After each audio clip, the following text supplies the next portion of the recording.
welcome to I24 News Sports Daily Magazine with all the latest scores and stories from the world of sports.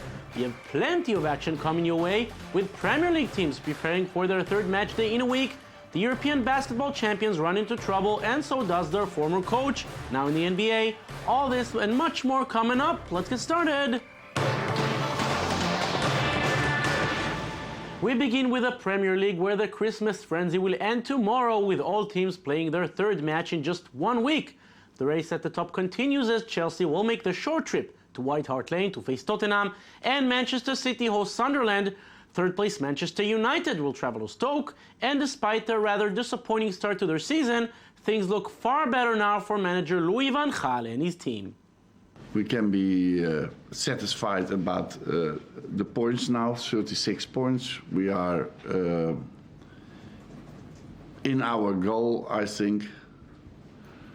And yeah, what I have already said, we are improving every week. So we can see the 2015 with open eyes.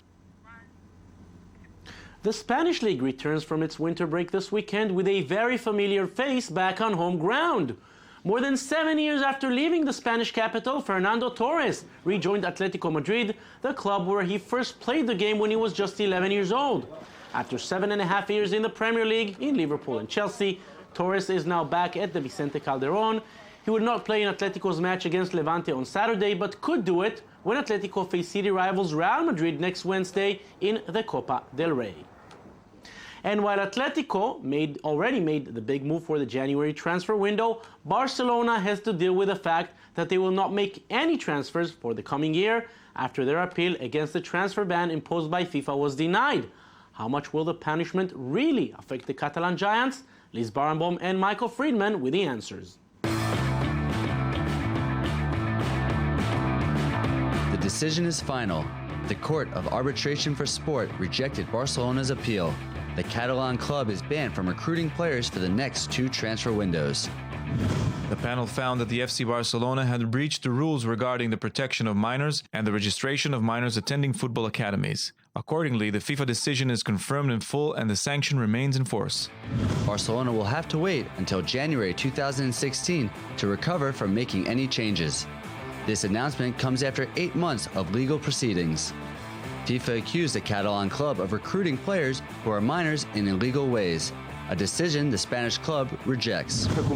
Today, a great injustice was committed against Barcelona, against all children and families affected by this decision, and against all the members of our club, but also against the world of football in general. We have always said and considered that the FIFA penalty is disproportionate. The resolution of the court, which is in line with that of FIFA, is not good for us and goes against any sports logic. According to FIFA regulations, there are strict rules governing the hiring of underage players. It is illegal to recruit a player under the age of 18 except in 3 very specific cases. First, if the parents move to the country with the minor. Second, if the transfer takes place within the European Union for players aged between 16 and 18. And thirdly, if the players live within 50 kilometers from the state border. FIFA is adamant about the regulation and has condemned Barcelona. And obviously, the International Federation supports the decision 100%. FIFA believes that with this decision, the CAS shows a clear and strong support for the work of FIFA for the protection of minor players.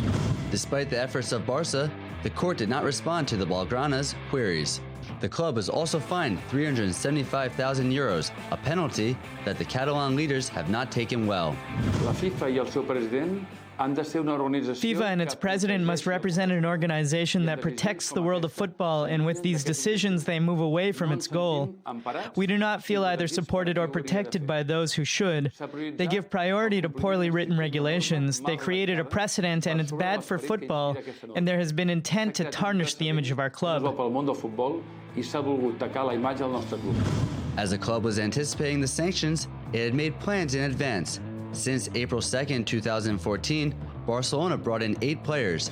The club had to find a new goalkeeper to offset the departure of Victor Valdez. This was done with Marc-Andre ter Stegen and Claudio Bravo to replace Carlos Puyol. Barcelona spent a lot on the Frenchman Jeremy Mathieu and Belgium Thomas Vermaelen. The club even made the fourth biggest transfer in history by signing Luis Suarez for 81 million euros. La Masia, the Barca training center, should also provide new talent. The club have players under contract and they will return sooner than expected, as Gerard Deulofeu and Denis Suarez are both currently on loan in Sevilla.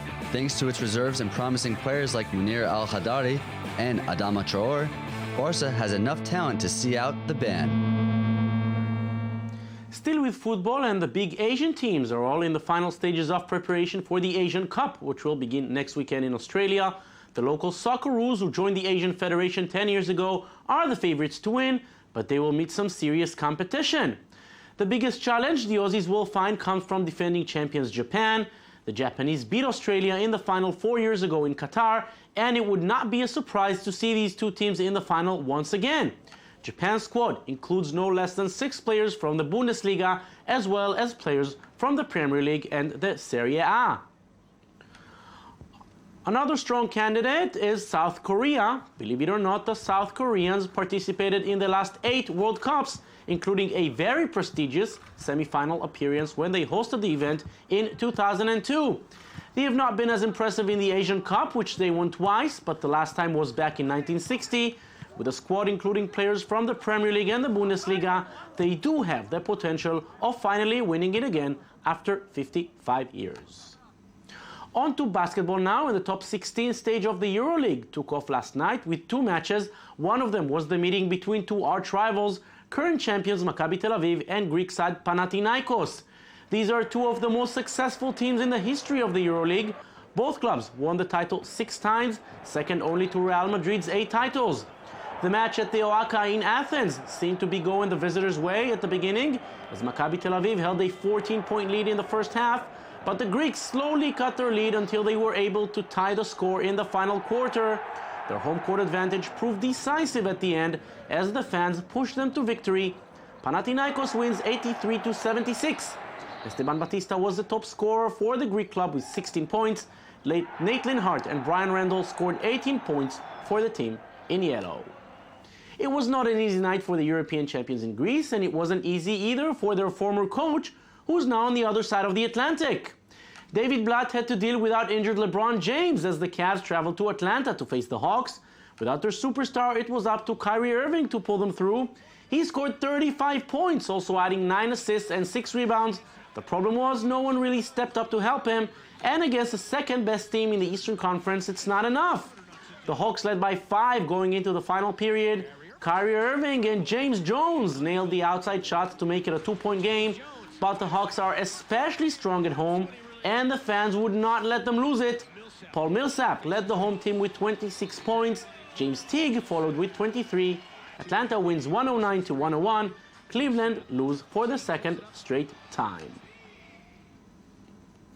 The NFL season ended this week, and it didn't take long for the team owners to make new changes. The New York Jets, San Francisco 49ers, Atlanta Falcons, and Chicago Bears were all quick in releasing their coaches and general managers. With each of their teams missing out on the playoffs and hopes for revival for next year, swift action was made. Michael Friedman with a story.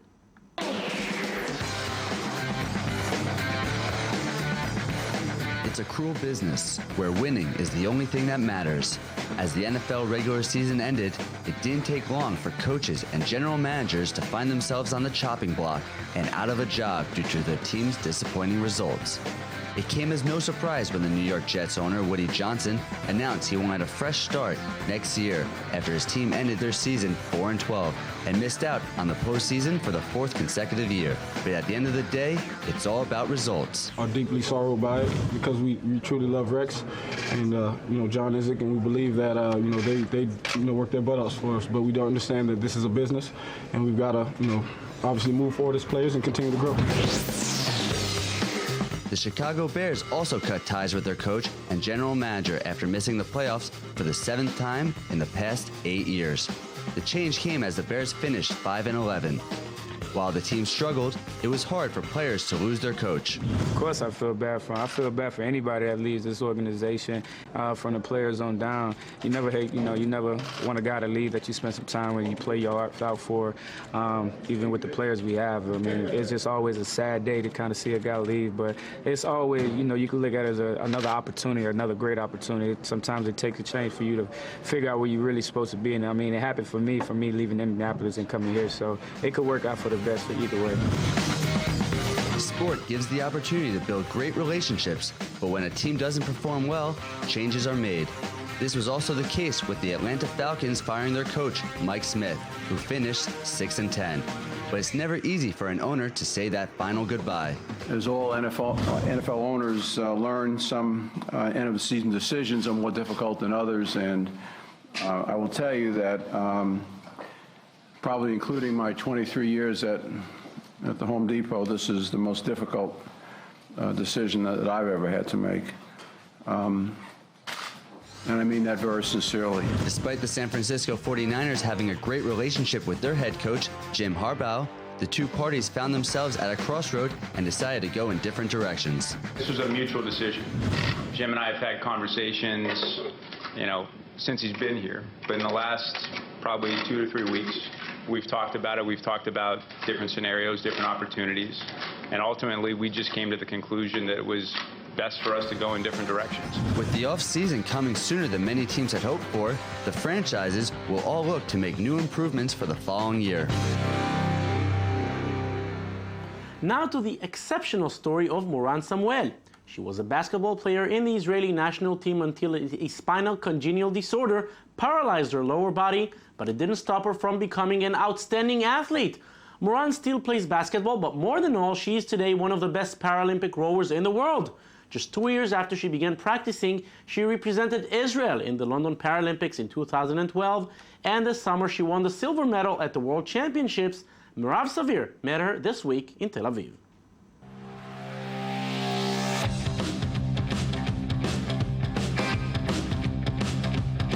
I've been an athlete all my life. I started playing basketball when I was 9 years old and played professionally, played a national team, youth team. And when I was 24, I discovered the wheelchair. After rehabilitation and a few years that I haven't been doing any kind of sport, I started playing wheelchair basketball again. The problem was that the Paralympic Committee didn't see me fulfilling my, full potential as a basketball player, as a Paralympic athlete. So they decided to send me here to the Rowing Daniel Center and said, you know what, if you want to get, to the top level, to the Paralympic Games, to the biggest event in sport, you need to row. It took a few months to really start to enjoy it and understand how I need to use my body to move the boat correctly. And you know what, I'm still learning, but eventually it was like running again for me. For me, I had the basics of becoming, the best I can be, because I know what it takes mentally, I know what it takes physically, I know how hard I have to work to make it. But first of all, feeling good about rowing, feeling that I can do it, and then just really working very hard all the time, every day, twice a day, 3 times a day, just to get to the highest level I can. I sit in a wheelchair, so a lot of the muscles in my lower body does not work. So I need to know how to use the upper body as best as I can to just move the boat, move the oar in the water, and keep it flow, And so a lot of hard work, like all athletes do,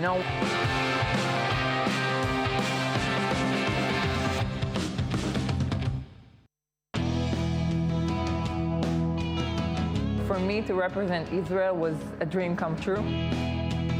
London was wonderful. It was overwhelming. It's so hard to explain the experience, how it feels to represent your country in the most, amazing and big sport event in the world.